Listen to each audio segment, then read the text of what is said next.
That was 1,501 in 2026. We're in year 4 and day 326 since the full-scale invasion began. A warm welcome, I greet you, to the Daily Situation Report. In today's report, we see limited Russian territorial gains through tactical focus, a political back and forth in the West. Meanwhile, sanctions pressure on Russia's shadow fleet is rising, along with growing weaknesses in Russia's military, logistics, strategy, and greater dependence on China's influence. There's much more to come, making it exciting again. I'd like to welcome the Albu crew once more. Recently, I've noticed and seen in the comments, you've noticed too, something is wrong with the algorithm. The reach has suddenly been severely restricted and the channel is almost impossible to find anywhere. Let's see what we can do about it. So while YouTube's issues are in the background, let's focus on Wurftschansk, where, based on the recent city division, the Russians are advancing into the southeast. That was when they took this and the area here. They're coming to what I already thought. They are now focusing on the less protected part, namely here against the entire eastern part of the city, and are capturing it, while using only a few forces to protect the flank at this point here. Most Ukrainian units are stationed in defensive positions and are not attacking. If the rest of the city falls, they'll take the last quarter, where the Ukrainians are stationed. It is quite conceivable that they will also try to break out via the T-2104 road here, and possibly launch an attack on Wiltshire from here, in order to keep the Ukrainians engaged not just in one section of the front, and to put them under pressure, so that they have to defend not just one area, but several with limited units. We see this about 99% of the time when the Russians attack. But in today's political climate, many things also seem to go in circles. Today A applies, tomorrow B, then A again, and on odd days, surprisingly, it's B once more. A back and forth, as constant as it is aimless. At least that's what you might think, because that's the impression you get. We're once again at the beginning of a familiar vicious cycle, one I can report on almost twice every month. A cycle we really should know by heart by now. Not long ago, it sounded as if Donald Trump had realized that Moscow was blocking the talks and wasn't showing any real interest in peace. Ukraine has worked out a joint agreement with the United States and has also approved it.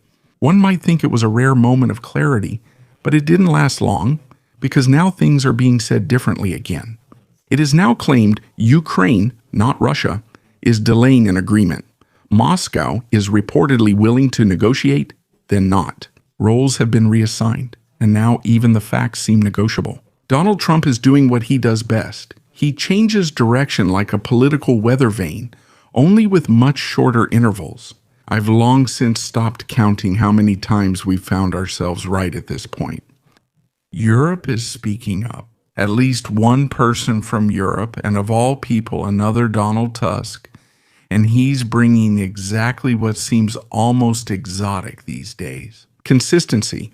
He points out that it wasn't Ukraine but Russia that rejected the proposals every time, that diplomatic initiatives were always followed by missile attacks, and that the logical response to this can't be just a shrug, but only increase pressure on Russia. People here are almost relieved because at least Donald Trump has kept track of things.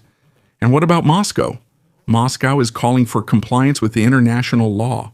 There's a certain irony to that. A state that has started a war of aggression, occupied foreign territory, ignored international rulings, and systematically attacked civilian targets is suddenly invoking rules. So, dear viewers, we're back to square one, fittingly at the year's start.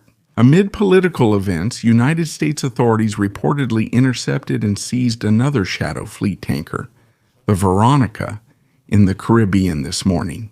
According to reports, the operation was carried out as a coordinated boarding operation involving the United States Coast Guard and military forces, and it is considered part of the ongoing enforcement of sanctions and a de facto quarantine against sanctioned oil supply chains.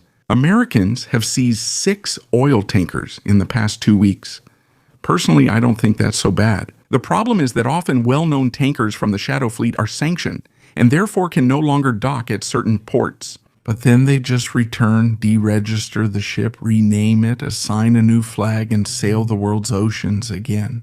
And You can prevent that quite well by simply seizing the ship or sinking it, but that hasn't happened so far. Let's look at a section of the front we've been watching for almost 3 years. We're talking about Bakhmut. Everything marked here to the west of Bakhmut is basically the progress made after the end of the battle for the city in May 2023.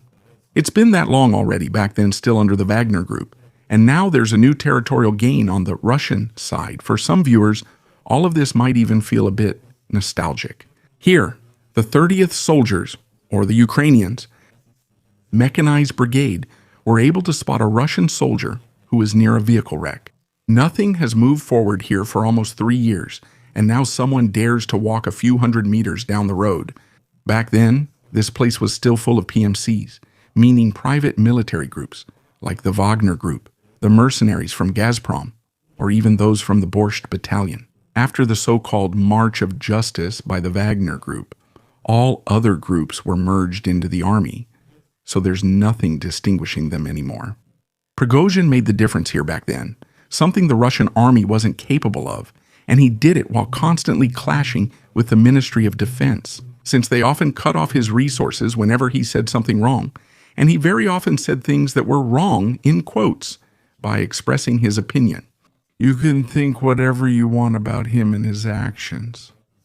But in the open source intelligence field, he was one of my best sources when it came to information and disputes within the Russian army, because every time he had a fit of rage, he would immediately make the situation public. The Ukrainians have captured the first 2 prisoners of war of a special kind, 2 Russian runaway horses.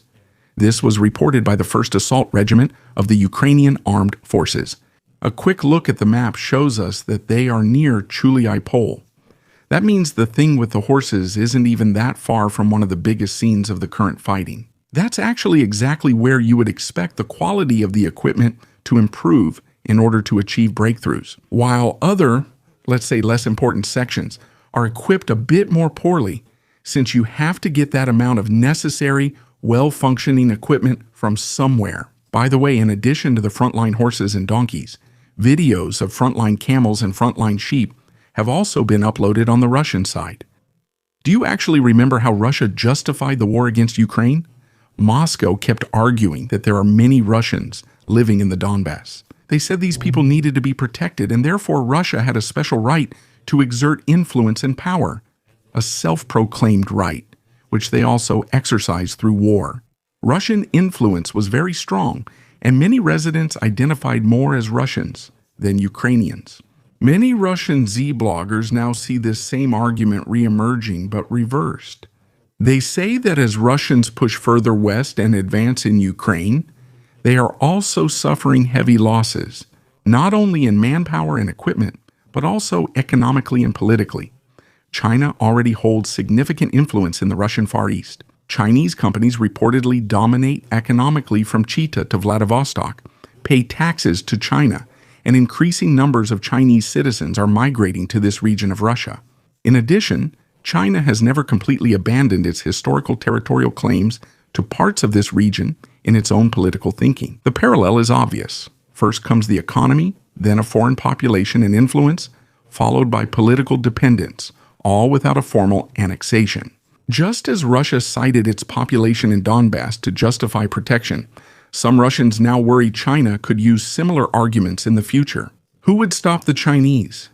Both nations are nuclear powers with expansion plans, competing for influence in Asia. Only one of the 2 countries has been fighting a war of attrition for years, while the other's army is only theoretically ready. For many, this mirrors their own politics, with Russia as the object rather than the actor. In early 2023, I often said in reports that China and Russia are neither friends nor allies. At the time, it was often argued that greater Western action would push China to support Russia militarily, quickly ending the war. That would be on China and Russia's side, as they're considered close allies and leaders in Asia. But that's not true. China is only a friend in name. As a major power, it represents its own interests, which is acceptable. But China's interest was never to support Russia to the extent that it would also be sanctioned, and to lose many key projects and relationships worldwide just like Russia. China is interested in seeing which side shows weakness, to learn from this war and then strike where it will hurt a staggering player the most. I already said that in 2023, and I'm sure that in a few years I'll mention exactly this situation report when I can report on a border conflict between Russia and China. Thanks to all subscribers, channel members, and especially the Alga crew. Subscribe, like, comment, and see you in the next report.